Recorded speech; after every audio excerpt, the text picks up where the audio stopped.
ಪ್ರಮುಖ ವಾಣಿಜ್ಯ ಬೆಳೆಗಳಲ್ಲಿ ಒಂದು ಅಡಿಕೆ. ಅಡಿಕೆ ಮತ್ತು ಅದರ ಮೌಲ್ಯವರ್ಧಿತ ವಸ್ತುಗಳಿಗೆ ಅತ್ಯುತ್ತಮ ಮಾರುಕಟ್ಟೆ ಲಭ್ಯವಿದೆ. ನೀರಿನ ಸಮರ್ಪಕ ನಿರ್ವಹಣೆ ಅಡಿಕೆ ಕೃಷಿಯ ಪ್ರಮುಖ ಅಂಶ. ಸೂಕ್ತ ಗೊಬ್ಬರ ಮತ್ತು ನೀರು ಸರಬರಾಜಿನಿಂದ ಹಲವಾರು ರೋಗಗಳನ್ನು ದೂರವಿಡಬಹುದಲ್ಲದೆ ಅತ್ಯುತ್ತಮ ಗುಣಮಟ್ಟದ ಇಳುವರಿ ಪಡೆಯಬಹುದು. ಬಸಿಗಾಲುವೆ ಮತ್ತು ಹನಿ ನೀರಾವರಿ ಪದ್ಧತಿ ಇದಕ್ಕೆ ಉತ್ತಮ ಪರಿಹಾರವೆನಿಸಿವೆ. ಮಲೆನಾಡ ಭಾಗದಲ್ಲಿ ರೈತರು ಇತ್ತೀಚೆಗೆ ಭತ್ತದ ಗದ್ದೆಯನ್ನು ಅಡಿಕೆ ತೋಟವಾಗಿ ಪರಿವರ್ತಿಸುತ್ತಿರುವುದು ಸಾಮಾನ್ಯವಾಗಿದೆ. ವಿಶೇಷ ಮುನ್ನೆಚ್ಚರಿಕೆ ವಹಿಸುವ ಮೂಲಕ ಯಶಸ್ವಿಯಾಗಿ ಉತ್ತಮ ಬೆಳೆ ಬೆಳೆಯಲು ಅಡಿಕೆ ತೋಟದಲ್ಲಿ ನೀರು ನಿಲ್ಲದಂತೆ ಬಸಿಗಾಲುವೆಗಳ ಹಂದರವನ್ನು ನಿರ್ಮಿಸುವುದು ಉತ್ತಮ. ವರ್ಷವೂ ಬಸಿಗಾಲುವೆ ನಿರ್ವಹಣೆ ಅವಶ್ಯಕ.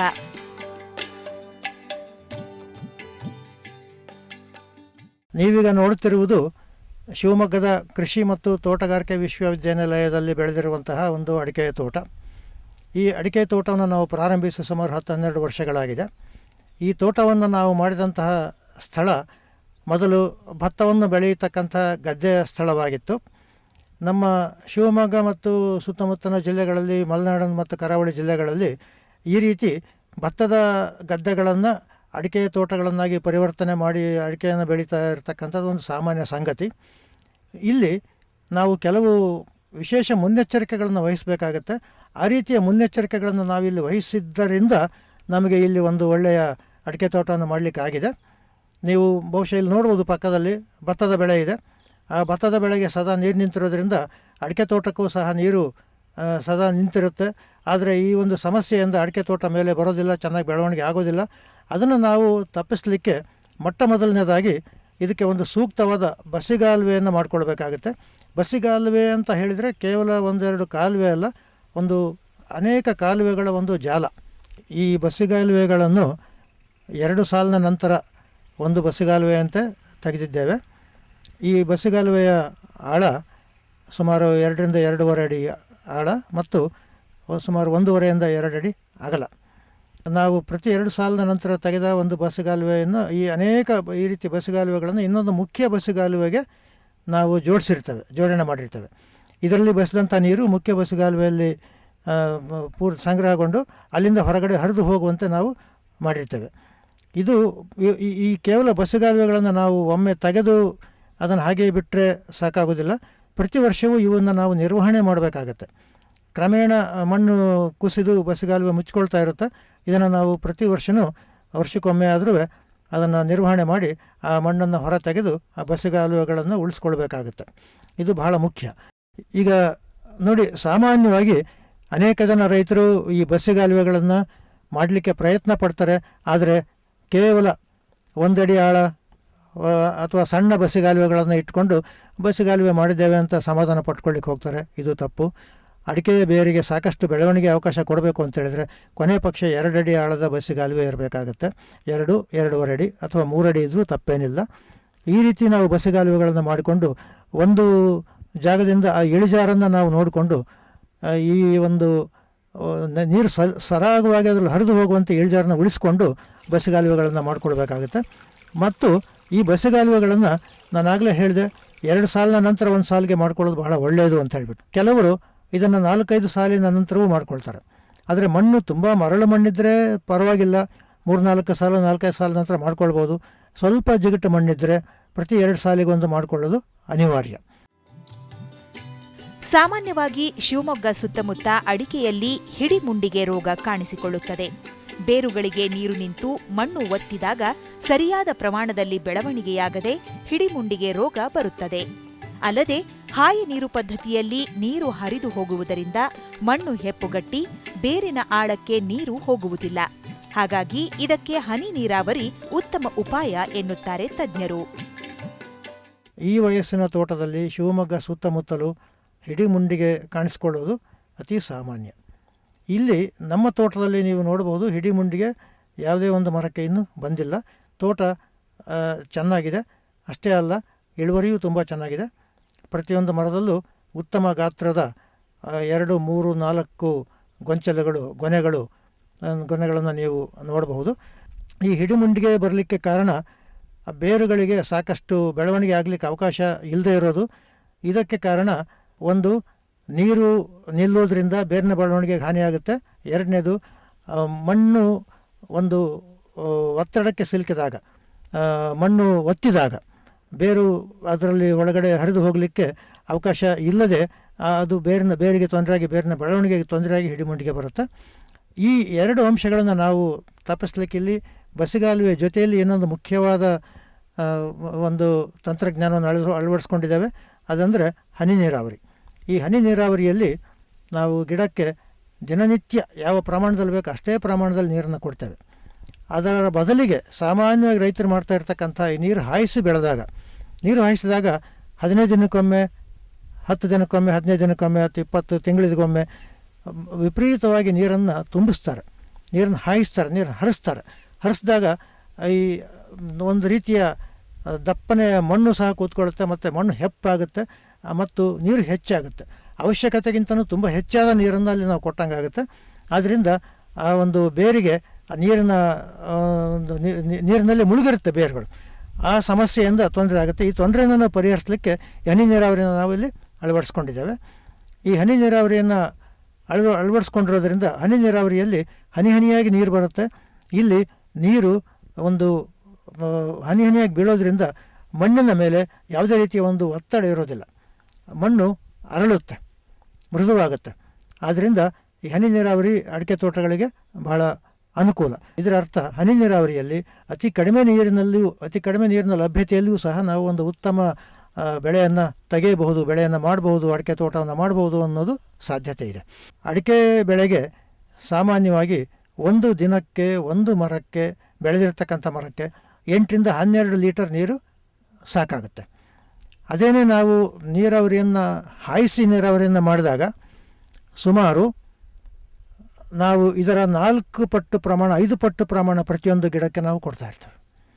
ಅಂದರೆ ಸುಮಾರು 80% ಭಾಗ ನೀರನ್ನು ಉಳಿತಾಯ ಆಗುತ್ತೆ ನಮಗೆ ಈ ಹನಿ ನೀರಾವರಿಯನ್ನು ಮಾಡಿದಾಗ. ಮತ್ತು ಹನಿ ನೀರಾವರಿಯಲ್ಲಿ ಪ್ರತಿದಿನ ಅದಕ್ಕೆ ಬೇಕಾದಂತಹ ಪ್ರಮಾಣದ ನೀರನ್ನು ಕೊಟ್ಟು ಮಣ್ಣಿನಲ್ಲಿ ಪ್ರತಿ ದಿವಸ, ವರ್ಷದ 365 ದಿವಸವೂ ಸಹ ಹದವಾದ ತೇವಾಂಶವನ್ನು ಉಳಿಸ್ಕೊಳ್ತವೆ. ಈ ರೀತಿ ಮಾಡೋದ್ರಿಂದ ಅಡಿಕೆಯ ಬೆಳವಣಿಗೆ ಯಾವುದೇ ರೀತಿಯ ಕುಂಠಿತವಾಗುವುದಿಲ್ಲ. ಟ್ರ್ಯಾಕ್ಟರ್ ಬಳಸದೆ ಅಡಿಕೆ ಮಧ್ಯೆ ಸೂಕ್ತ ಅಂತರ್ಬೆಳೆಗಳನ್ನು ಬೆಳೆಯಬಹುದು. 2 ಸಾಲಿನ ಮಧ್ಯೆ ಕೋಕೋ, ಇಟಾಲಿಯನ್ ನಿಂಬೆಯಂತಹ ಬೆಳೆ ಬೆಳೆಯುವುದರಿಂದ ಮಣ್ಣು ಸಡಿಲಗೊಂಡು ಅದರಿಂದ ಉದುರುವ ಎಲೆಗಳು ಮಣ್ಣಿನ ಫಲವತ್ತತೆ ಹೆಚ್ಚಿಸುತ್ತವೆ ಎಂಬುದು ತಜ್ಞರ ಅಭಿಪ್ರಾಯ. ಸಾಮಾನ್ಯವಾಗಿ ಟ್ರ್ಯಾಕ್ಟರ್ನಲ್ಲಿ ಮಧ್ಯಂತರ ಬೇಸಾಯ ಮಾಡೋದು ಇಲ್ಲೆಲ್ಲ ಪದ್ಧತಿ. ಈ ಟ್ರ್ಯಾಕ್ಟರ್ನಲ್ಲಿ ಮಧ್ಯಂತರ ಬೇಸಾಯ ಮಾಡಿದಾಗ ಟ್ರ್ಯಾಕ್ಟ್ರಿನ ಏನು ಗಾಲಿಗಳಿರುತ್ತೆ, ವಿಪರೀತ ತೂಕವನ್ನು ಹೊತ್ತಿರುತ್ತೆ. ಆ ಗಾಲಿಗಳು ಸುಮಾರು 5.5 ಅಡಿ ಅಂತರದಲ್ಲಿರ್ತವೆ. 5.5 ಅಡಿ ಅಂತರದಲ್ಲಿ ನಾವು 9 ಅಡಿ ಒಂದು ಅಂತರ ಕೊಟ್ಟಂತಹ ಅಡಿಕೆ ತೋಟದಲ್ಲಿ ಈ ಒಂದು ಟ್ರ್ಯಾಕ್ಟರ್ನ ಚಲಿಸಿದಾಗ ಅದು ಸರಿಯಾಗಿ ಆಚೆ ಈಚೆ 2 ಬದಿಯ ಆ ಒಂದು ಪರಿಣಾಮಕಾರಿ ಬೇರಿನ ವಲಯ ಅಂತ ನಾವು ಹೇಳ್ತೀವಿ, ಅಡಿಕೆಯ ಬೇರಿನ ವಲಯ, ಪರಿಣಾಮಕಾರಿ ಬೇರಿನ ವಲಯ, ಆ ಬೇರಿನ ವಲಯದ ಮೇಲೆಯೇ ಒತ್ತಡವನ್ನು ಹೇರುತ್ತೆ. ಮತ್ತು ಪ್ರತಿ ಸಾರಿ ನಾವು ಟ್ರ್ಯಾಕ್ಟ್ರಲ್ಲಿ ಕಲ್ಟಿವೇಟರ್ ಹಾಕಿದಾಗ ಅದೇ ಜಾಗದಲ್ಲಿ ಒತ್ತಡ ಬೀಳುತ್ತೆ. ಹೀಗಾಗಿ ಆ ಬೇರಿನ ಮೇಲೆ ಒಂದು ಒತ್ತಡ ಬಿದ್ದು ಮಣ್ಣು ಒತ್ತಡಕ್ಕೊಳಪಟ್ಟು ಆ ಬೇರಿನ ಬೆಳವಣಿಗೆಗೆ ತೊಂದರೆ ಆಗುತ್ತೆ. ಆದರೆ ಇಲ್ಲಿ ನಾವೇನು ಮಾಡಿದ್ದೇವೆ, ಇಲ್ಲಿ ಯಾವುದೇ ರೀತಿಯ ಒಂದು ಬೇಸಾಯವನ್ನು ಟ್ರ್ಯಾಕ್ಟರ್ಗಳಲ್ಲಿ ಆಗಲಿ ಟಿಲ್ಲರ್ಗಳಲ್ಲಿ ಆಗಲಿ ನಾವಿಲ್ಲಿ ಮಾಡ್ತಾ ಇಲ್ಲ. 2 ಸಾಲಿನ ನಂತರ 1 ಸಾಲು ಬಸಿಗಾಲುವೆ ತೆಗೆದಿದ್ದೇವೆ. ಆದರೆ ಈ 2 ಸಾಲಿನ ಮಧ್ಯದಲ್ಲಿ ನಾವು ಮಧ್ಯಂತರ ಬೆಳೆಗಳನ್ನು ಬೆಳೆದಿದ್ದೇವೆ. ಈಗ ಉದಾಹರಣೆಗೆ ಕೋಕೋ, ಇಟಾಲಿಯನ್ ನಿಂಬೆ, ಈ ರೀತಿ ಅನೇಕ ಬೆಳೆಗಳನ್ನು ನಾವಿಲ್ಲಿ ಬೆಳೆದಿದ್ದೇವೆ. ಈ ರೀತಿ ಕೋಕೋ ಬೆಳೆಯೋದ್ರಿಂದ ಆ ಕೋಕೋ ಬೇರುಗಳು ಸಹ ಮಣ್ಣನ್ನು ಸಡಿಲಗೊಳಿಸ್ತವೆ. ಜೊತೆಗೆ ಆ ಕೋಕೋದ ಎಲೆಗಳು ಇದರ ಮೇಲೆ, ಮಣ್ಣಿನ ಮೇಲೆ ಸಾಕಷ್ಟು ಪ್ರಮಾಣದಲ್ಲಿ ಎಲೆಗಳು ಬೀಳುತ್ತೆ. ಆ ಎಲೆಗಳು ಬೀಳೋದ್ರಿಂದ ಅದು ಅಲ್ಲಿಯೇ ಕೊಳೆತು ಸಾಕಷ್ಟು ಸಾವಯವ ಅಂಶ ಸೇರಿಕೊಂಡು ಆ ಮಣ್ಣನ್ನು ಇನ್ನೂ ಹಗುರಗೊಳಿಸುತ್ತೆ. ಇದಲ್ಲದೆ ಇದರ ಜೊತೆಗೆ ರೈತರು ಮಾಡ್ತಕ್ಕಂಥ ಇನ್ನೊಂದು ಸಮಸ್ಯಾತ್ಮಕ ಕಾರ್ಯ ಅಂತ ಹೇಳಿದರೆ, ಕೆರೆಗೋಡು ಮಣ್ಣನ್ನು ವಿಪರೀತವಾಗಿ ತೋಟಕ್ಕೆ ಹೊಡಿತಾ ಇದ್ದಾರೆ. ಇದು ಖಂಡಿತ ತಪ್ಪು, ಬೇಕಿಲ್ಲ. ಈ ಕೆರೆಗೋಡು ಮಣ್ಣನ್ನು ಏನಿದ್ರೂ ಸಣ್ಣ ಪ್ರಮಾಣದಲ್ಲಿ ಕಾಂಪೋಸ್ಟ್ ಮಾಡಬೇಕಾಗಿರುವಂಥ ಜಾಗದಲ್ಲಿ ಅದನ್ನ ಹಾಕಿಕೊಂಡು ಕಾಂಪೋಸ್ಟಿಗೆ ಬೆರೆಸಿ ಒಂದು ಮರಕ್ಕೆ ಒಂದೇ ಒಂದು ಬುಟ್ಟಿ ಕೆರೆ ಮಣ್ಣು ಬಂದಿರಬೇಕು. ಆ ಪ್ರಮಾಣದಲ್ಲಿ ಕಾಂಪೋಸ್ಟ್ ಮೂಲಕ ಇದನ್ನು ಕೊಡೋದು ಬಹಳ ಒಳ್ಳೆಯದು. ಕೆರೆ ಮಣ್ಣನ್ನು ಟ್ರ್ಯಾಕ್ಟರ್ ಲೋಡ್ಗಟ್ಟಲೆ ಅಡಿಕೆ ತೋಟಕ್ಕೆ ಹೊಡಿಸೋದನ್ನು ಬಿಡಬೇಕು. ಇಷ್ಟೆಲ್ಲ ಕಾರ್ಯಕ್ರಮಗಳನ್ನು ಮಾಡಿದರೆ ಈ ಒಳ್ಳೆಯ ತೋಟವನ್ನು ಬೆಳೆಸಲಿಕ್ಕೆ ಸಾಧ್ಯವಾಗುತ್ತೆ. ಹಿಡಿಮುಂಡಿಗೆ ಬಾರದಂತೆ ನಾವು ನೋಡಿಕೊಳ್ಳಿಕ್ಕೆ ಆಗುತ್ತೆ. ಅಡಿಕೆಯಲ್ಲಿ ಹನಿ ನೀರಾವರಿ ಮೂಲಕ ನೀರಿನ ಉಳಿತಾಯ ಮಾಡಬಹುದಲ್ಲದೆ ವರ್ಷಪೂರ್ತಿ ಅವಶ್ಯಕ ತೇವಾಂಶ ಉಳಿಸಿಕೊಂಡು ಅಡಿಕೆ ಉತ್ತಮ ಇಳುವರಿ ನೀಡುತ್ತದೆ.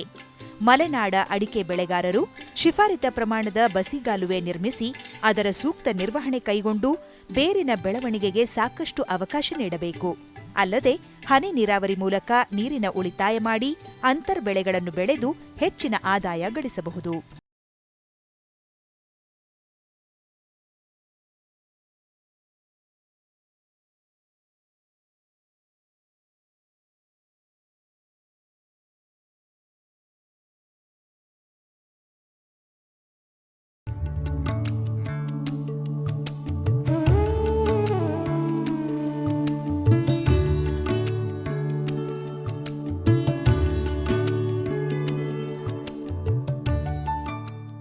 ಸಾಂಪ್ರದಾಯಿಕ ಕೃಷಿ ಜೊತೆಗೆ ನಿರಂತರ ಆದಾಯ ಕಲ್ಪಿಸುವ ಇತರೆ ಮಾರ್ಗೋಪಾಯಗಳನ್ನು ಕೃಷಿಕರು ಕಂಡುಕೊಳ್ಳಬೇಕಾಗಿದೆ. ಈ ನಿಟ್ಟಿನಲ್ಲಿ ಒಪ್ಪಂದ ಕೃಷಿ ಒಂದು ವಿನೂತನ ಪ್ರಯತ್ನ. ತಮ್ಮ 12 ಎಕರೆ ಕೃಷಿ ಕ್ಷೇತ್ರದಲ್ಲಿ ಮುಸುಕಿನ ಜೋಳ, ಹತ್ತಿ, ನವಣೆ ಇತ್ಯಾದಿ ಬೆಳೆಗಳ ಜೊತೆ ಒಪ್ಪಂದ ಕೃಷಿ ಅಡಿಯಲ್ಲಿ ಚೆಂಡು ಹೂವು ಬೆಳೆಯುವ ಮೂಲಕ ಸುಸ್ಥಿರ ಆದಾಯ ಪಡೆಯುವಲ್ಲಿ ಯಶಸ್ವಿಯಾಗಿದ್ದಾರೆ ರಾಣೆಬೆನ್ನೂರು ತಾಲೂಕು ಸಾಕಿನ ಅಸುಂಡಿ ಗ್ರಾಮದ ಮಲ್ಲಿಕಾರ್ಜುನ ಸಿ ನೆಗಲೂರರವರು. ಫಸ್ಟು ಹೊಲ ಉಳುಮೆ ಮಾಡಿದ್ವಿ, 2 ಸರಿ ರಂಟೆ ಹೊಡೆದ್ವಿ, ಕುಂಟೆ ಹೊಡೆಯೋದು. ಆಮೇಲೆ ರಂಟೆ ಹೊಡೆದ್ಲೇನ ಮೊದಲು ಗೊಬ್ಬರ ಹೇರಿದ್ವಿ, ತಿಪ್ಪಿ ಗೊಬ್ಬರ 2 ಟ್ಯಾಕ್ಟ್ರಿ ಹೇರಿದ್ವಿ ಸರ್ ಇದಕ್ಕೆ ತಿಪ್ಪಿ ಗೊಬ್ಬರ. ಆಮೇಲೆ ಎಡೆ ಹರಿಗೆ ಹೊಲ ಹೊಡೆದು ಆಮೇಲೆ ಶೋಯಿಂಗಿಗೆ ದಾಯ ಹೊಡೆದ್ವಿ. ದಾಯ ಹೊಡೆದಿಂದ ಅದಕ್ಕೆ DAP ಪೊಟ್ಯಾಶ್ ನೆಲದಾಗ ಹಾಕಿದ್ವಿ ಮೊದಲು ಸರ್. ಆಮೇಲೆ ಮೇಲ್ ಗೊಬ್ಬರ ಕೊಡಲಿಲ್ಲ, ಮತ್ತು ಮೇಲೆ ಸ್ಪ್ರೇ ಒಂದು ಮಾಡಿದ್ದೀರಿ ಸರ್. ಬಿತ್ತನೆ ಮಾಡಿಂದ ನಾವು ಸಸಿ ನಾಟಿ ಮಾಡಿಂದ 2 ತಿಂಗಳು ಬೇಕು, 2.5 ತಿಂಗಳು ಬೇಕು ಸರ್. 2.5 ತಿಂಗಳಿಂದ ಲಾಸ್ಟ್ 4 ತಿಂಗಳು ಬೆಳೆ ಸರ್. 3.5-4 ತಿಂಗಳು ಅಂದರೆ 4 ತಿಂಗಳು ಮಟ್ಟ ಬಿಟ್ಟು ಅಂದ್ರೆ ಮಗ್ಗು ಕಡಿಮೆ ಆಕೈತೆ ಸರ್. ಈಗ ಅದು ಮಗ್ಗು ಕಡಿಮೆ ಬರುತ್ತೆ, ಒಂದು 7-8 ಸಲ ಕಟಾವು ಮಾಡ್ಬೋದು ಸರ್ ನಾವು. ಒಪ್ಪಂದ ಕೃಷಿ ಅಡಿಯಲ್ಲಿ ಕಂಪನಿಯಿಂದ ನೇರವಾಗಿ ಚೆಂಡು ಹೂ ಬೀಜ ಪಡೆದು ಸೂಕ್ತ ಬೇಸಾಯ ಕ್ರಮಗಳು, ಪೋಷಕಾಂಶ ನಿರ್ವಹಣೆ, ಸಸ್ಯ ಸಂರಕ್ಷಣೆ ಕ್ರಮಗಳನ್ನು ಪಾಲಿಸಿ ಉತ್ತಮ ಇಳುವರಿ ಪಡೆಯುವಲ್ಲಿ ನೆಗಲೂರು ಯಶಸ್ವಿಯಾಗಿದ್ದಾರೆ. ಒಪ್ಪಂದ ಕೃಷಿ ಅಂತಂದರೆ ಕಂಪ್ನಿಯವರು ನಮಗೆ ಕಾಂಟ್ರಾಕ್ಟ್ ಸೇಮ್ ಇದು ಮಾಡ್ತಾರೆ. ನಾವು ಅವರು ಬೀಜ ತಂದು ಬೀಜ ಕೊಡ್ತಾರೆ. ಅವರು ಬೀಜನ ಅವರೇ ನಾವು ಮಡಿ ರೆಡಿ ಮಾಡಿರ್ತೀವಿ, ಮಡಿಗೆ ಬೀಜ ತಂದು ಅವರೇ ಹಾಕಿ ಹೋಗ್ತಾರೆ. ಸಾಲಿನಿಂದ ಸಾಲು 4 ಅಡಿ, ಗಿಡದಿಂದ ಗಿಡಕ್ಕೆ 1.5 ಅಡಿ ಹಿಂಗೆ ನಾವು ಶೋಯಿಂಗ್ ಮಾಡಿರ್ತೇವೆ.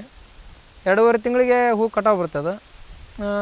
ಪರ್ ಎಕರೆಗೆ ಅದು 10 ಟನ್ 11 ಟನ್ವರೆಗೆ ಇಳುವರಿ ಬರುತ್ತೆ. ಇದು ನಾವು ಅರ್ಧ ಎಕರೆ ಆಗುತ್ತೆ. ಅದು 4.5 ಟನ್ ಇಳುವರಿ ಬರುತ್ತೆ. ಬೇರೆ ಕಡೆ ಹೂ ಮರಂಗಿಲ್ಲ. 4.5 ರೂಪಾಯಿ 1 kg ಅಂತಂದು ಒಪ್ಪಂದ ಮಾಡ್ಕೊಳ್ತಾರೆ. ಬೇರೆ ಕಡೆ ಮಾಡಬಾರ್ದು, ನೀರು ಹಾಕಬಾರ್ದು, ಹಿಂಗೆಲ್ಲ ಇದು ಒಪ್ಪಂದ ಮಾಡ್ಕೊಂಡಿರ್ತಾರೆ. ತಮ್ಮ ಉತ್ಪನ್ನವನ್ನು ಕಂಪನಿ ನೇರವಾಗಿ ಕ್ಷೇತ್ರ ಮಟ್ಟದಲ್ಲಿಯೇ ಖರೀದಿಸುವ, ನಿಗದಿತ ದಿನದಲ್ಲಿ ಹಣ ಪಾವತಿಸುವ ವ್ಯವಸ್ಥೆ ಕಲ್ಪಿಸಿದ್ದು, ಇದರಿಂದ ಮಾರುಕಟ್ಟೆ ಅನಿಶ್ಚಿತತೆ ದೂರವಾಗಿದೆ ಎನ್ನುವುದು ನೆಗಲೂರರವರ ಅಭಿಪ್ರಾಯ. ಫಸ್ಟು ಸೀಡ್ ಕೊಟ್ಟರು. ಸೀಡ್ ನಂತರ ಅದು ಸೀಡ್ ಕಾಸ್ಟ್ ಅಂತಂದು ಮುರಿತಾರೆ ಸರ್. ಅದನ್ನು ಪರ್ ಎಕರೆಗೆ 2,400 ರೂಪಾಯಿ. ಅದು ನಾವು ಮೊದಲೇ ಕಟಾವು ಮಾಡಿ ಹೂವೇನು ಕೊಡ್ತಾವಲ್ಲ, ಅವಾಗ ಏನು ಮಾಡ್ತಾರೆ ಅಂತಂದರೆ ಅದನ್ನು ಎಷ್ಟು ಅರ್ಧ ಎಕರೆ ಇತ್ತಂದ್ರೆ 1,200 ರೂಪಾಯಿ, 1 ಎಕರೆ ಇತ್ತಂದ್ರೆ 2,400 ರೂಪಾಯಿ. ಅದನ್ನು ನಾವೇನು ಇದನ್ನು ಕೊಟ್ಟು ಏನು ಮಾಡಿರ್ತೇವಲ್ಲ ಸರ್ ಹೂವು, ಅದರ ನಮಗೆ ಅದು ಮುರ್ಕೊಂಡು ಇನ್ನು ಉಳಿದ ಅಮೌಂಟ್ ಕೊಡ್ತಾರೆ. 15 ದಿನಕ್ಕೊಮ್ಮೆ ಇಲ್ಲ ಪ್ರತಿ ಬುಧವಾರ ನಾವು ಯಾವ ಥರ ಹೂ ಕೊಡ್ತೇವೆ ಬುಧವಾರ ಆಯ್ತು ತಪ್ಪಿ ಶನಿವಾರ ಪೇಮೆಂಟ್ ಮಾಡ್ತಾರೆ. ಈಗ 1 ಟನ್ ಬಂತಂದ್ರೆ 4,500 ರೂಪಾಯಿ ಆಗುತ್ತೆ. ಟನ್ಗಿಂತ ಕಡಿಮೆ ಬಂತಂದರೆ 7 ಕ್ವಿಂಟಲ್ 8 ಕ್ವಿಂಟಲ್ ಆತಂದರೆ ಅದು ಅದ್ರ ಮೇಲೆ ಪೇಮೆಂಟ್ ಮಾಡ್ತಾರೆ. ಖರ್ಚು ಅಂದ್ರೆ 7,000 ರೂಪಾಯಿ ಖರ್ಚು ಮಾಡಿದೆ ಸರ್. ಅದು ಅಂದರೆ ಅವ್ರದ್ದು ಬೀಜದಿಂದ ಹಿಡಿದು ನಮ್ಮ ಲೇಬರ್ದಾಯಿತು, ಆಮೇಲೆ ಇದು ಗೊಬ್ಬರದ್ದಾಯ್ತು, ಎಲ್ಲ ಅಂದರೆ 7,000 ರೂಪಾಯಿ. ಲಾಭ ಅಂತಂದ್ರೆ ಒಂದು ಇದು ಅರ್ಧ ಎಕರೆ ಸರ್. ಇದು ನಮ್ದು ಇರೋದು ಅರ್ಧ ಎಕರೆ ಅಂತಂದ್ರೆ ಒಂದು 15,000 ರೂಪಾಯಿ ಲಾಭ, 15ರಿಂದ 20,000 ರೂಪಾಯಿ ಲಾಭ. ಈಗ ಬೀಜ ಅವರೇ ಕೊಡೋದು, ಆಮೇಲೆ ಅವರೇ ತಗೊಂಡು ಹೋಗಿ ಬರ್ತಾರೆ ಸರ್. ನಾವು ಹೊರದು ಚೀಲ ತುಂಬಿಡೋದು ಅಷ್ಟೇ ಇಲ್ಲಿ ನಾವು. ಚೀಲ ತುಂಬಿಟ್ಟಿದ ಮೇಲೆ ಅವರೇ ಬಂದು ಇಲ್ಲೇ ಕಾಟಾಗ ಸರ್. ಕಾಟಾದಾಗಂತೂ ಏನು ಮೋಸ ಇಲ್ಲ, ಕಾಟ ಇಲ್ಲೇ ಮಾಡ್ತಾರೆ. ಕಾಟ ಮಾಡ್ಕೊಂಡು ಹೋಯ್ತಾರೆ ಸರ್. ಪೇಮೆಂಟನ್ನು ವಾರ ಪೇಮೆಂಟ್ ಮಾಡ್ತಾರೆ. ಈ ಒಪ್ಪಂದ ಕೃಷಿ ಒಳ್ಳೆಯದ. ಅಂದ್ರೆ ಬೇರೆ ಕಡೆ ನಾವು ತಗೊಂಡು ಹೋದ್ರೆ ಒಂದು ರೂಪಾಯಿನ ಆಗ್ಬೋದು, 2 ರೂಪಾಯಿನ ಆಗ್ಬೋದು, ಅದು ಮಾರ್ಕೆಟ್ ಡಿಪೆಂಡ್ ಅದ. ಇದು ಪೂರ್ತಿ ಅಂದ್ರೆ ಇದು ಬಂತಂದ್ರೆ ಈ ಸಣ್ಣ ಹೂವು ಆತಂದ್ರೂ ಅವರೇ ಒಯ್ತಾರೆ ಸರ್. ಅದನ್ನು ಲಾಸ್ಟ್ ಮಟ್ಟ 4.5 ರೂಪಾಯಿ ಪರ್ ಕೆಜಿಗೇನು ಹಾಕ್ತಾರೆ ಅವರು. ಕ್ಷೇತ್ರ ಬೆಳೆಗಳಾದ ಹತ್ತಿ ಹಾಗೂ ಇತರೆ ಬೆಳೆಗಳ ಜೊತೆ ಚೆಂಡು ಹೂವು ಬೆಳೆಯನ್ನು ಬೆಳೆಯುವ ಮೂಲಕ ಹೆಚ್ಚಿನ ಆದಾಯ ಪಡೆಯುವುದರ ಜೊತೆಗೆ ಈ ಬೆಳೆ ಕೀಟ ನಿರ್ವಹಣೆಯಲ್ಲಿ ಪರಿಸರ ಸ್ನೇಹಿ ವಿಧಾನವಾಗಿಯೂ ಸಹಕಾರಿಯಾಗಿದೆ ಎಂಬುದು ಇವರ ಅಭಿಪ್ರಾಯ. ಇದು ಎಲ್ಲ ಬೆಳೆ ಒಳಗೂ ಒಂದು ಮಿಶ್ರ ಬೆಳೆ ಬೆಳೆದ್ರೆ ಅನುಕೂಲ ಸರ್. ಅದು ಯಾಕಂದ್ರೆ ಇದು ಸ್ವಲ್ಪ ಮೇನ್ ಕಾಟನ್ ಒಳಗೆ ಒಳ್ಳೇದಂತಂದು ಹೇಳ್ತಾರೆ ಸರ್. ಈಗ ಅದನ್ನು ರಸ ಇರೋ ಕೀಟನ ಇದು ಆಕರ್ಷಣೆ ಮಾಡಿ ಅದಕ್ಕೆ ಇನ್ಸೆಕ್ಟಿಸೈಡಲ್ಲಿ ಫಂಗಿಸೈಡ್ ಅದಕ್ಕೇನು ಅಟ್ಯಾಕ್ ಆಗೋವಂಥವು ಇದಕ್ಕೆ ಆಗಲಿ ಅಂತಂದು ಹಾಕ್ತಾರೆ ಸರ್. ಕಡಿಮೆ ಅವಧಿಯಲ್ಲಿ ಲಾಭ ಬರ್ತೇವೆ. ನಾವು ಮೇಜು 4 ತಿಂಗಳು ಬೇಕು ಸರ್. ಅಷ್ಟರೊಳಗೆ ನಮಗೆ ಖರ್ಚಿಗೆ ಅಂತಂದು ಹೇಳಿ ಇದು ಲಾಭದಾಯಕ ಸರ್. ಈಗ ನಾವು 12 ಎಕರೆ ಲ್ಯಾಂಡ್ ಇರೋದು. ಅದರಲ್ಲಿ ಮಿಶ್ರ ಬೆಳೆಯಾಗಿ ನಾವು 4 ಎಕರೆ ಕಾಟನು, 6 ಎಕರೆ ಮೇಜು, ಪ್ಲಸ್ ಇದ್ರೆ 2 ಎಕರೆದೊಳಗೆ ಚೆಂಡು ಹೂವು, ನವಣಿ ಇದೆಲ್ಲ ಮಿಶ್ರ ಬೆಳೆ ಮಾಡ್ಕೊಂಡು ಬೆಳಿತಾವೆ. ಇದರಿಂದ ಟೋಟಲಿ ಉತ್ಪನ್ನ 2 ಲಕ್ಷ ರೂಪಾಯಿ, 1.5 ರಿಂದ 2 ಲಕ್ಷ ರೂಪಾಯಿ ಖರ್ಚು. ಒಂದು 50,000 ರೂಪಾಯಿ, 50-60,000 ರೂಪಾಯಿ ಖರ್ಚಾಗುತ್ತೆ ಸರ್. ಈಗೇನಂದರೆ ಹಿರಿಯರು ಮಾಡಿದ್ದು ಜಾಸ್ತಿ ಇರಿ. ಇದು ಹಿರಿಯರು ಇದನ್ನು ನಾವು ಏನು ಮಾಡಬಾರ್ದು, ಇದ್ರಾಗ ಏಟ್ರಾಲಿ ಇದನ್ನ ಉಳುಮೆ ಮಾಡ್ಕೊಂಡು ಹೋಗ್ಬೇಕಂತ ಒಂದು ನಮ್ಮದು ಆಶಯ. ಈಗ ನಾವು ಏನಪ್ಪ ಅಂತಂದ್ರೆ ಇದನ್ನು ಬಿಟ್ಟು ಹೋಗೋದು ಭಾಳ ದೊಡ್ಡದಲ್ಲ. ಇದನ್ನು ರಿಟರ್ನ್ ಇದಕ್ಕೆ ಬರ್ಬೇಕಂದ್ರೆ ಭಾಳ ಕಷ್ಟ. ಇದು ಸಿಗೋದಲ್ಲ ನಮಗೆ. ಏನೋ ಒಂದಿಷ್ಟು ಬೆಳ್ಕೊಂಡು ನೆಮ್ಮದಿಯಿಂದ ಜೀವನ ಮಾಡ್ತಾಯಿದೆ. ಈಗ ಬೇರೆ ಕಡೆ ಪೊಲ್ಯೂಷನ್ ಆಯಿತು, ಏನಾಯಿತು, ಇಲ್ಲಿ ಹೊಲದಲ್ಲಿ ಯಾವ ಥರ ಏನಿಲ್ಲ. ಗಾಳಿ ಬೆಳಕು ಇದ್ರ ಜೊತೆಗೆ ಶ್ರಮಪಟ್ಟು ಮಾಡ್ತಾಯಿದ್ದೀವಿ. ಶ್ರಮಪಟ್ಟರೆ ಆದಾಯ ಇದೆ, ಇದನ್ನು ಬಿಟ್ಟು ಮತ್ತಿಲ್ಲ. ಒಟ್ಟಾರೆ ಕೃಷಿಯಲ್ಲಿ ಸುಸ್ಥಿರ ಆದಾಯ ಕಷ್ಟ ಸಾಧ್ಯವೆಂದು ಪಟ್ಟಣಗಳಿಗೆ ವಲಸೆ ಹೋಗುತ್ತಿರುವ ಗ್ರಾಮೀಣ ಯುವಕರಿಗೆ ಸುಸ್ಥಿರ ಆದಾಯದ ಹೊಸ ಸಾಧ್ಯತೆಗಳನ್ನು ತೋರುವ ಮೂಲಕ ಇತರೆ ಯುವ ಕೃಷಿಕರಿಗೆ ಮಾದರಿಯಾಗಿದ್ದಾರೆ ಮಲ್ಲಿಕಾರ್ಜುನ ನೆಗಲೂರ ಅವರು.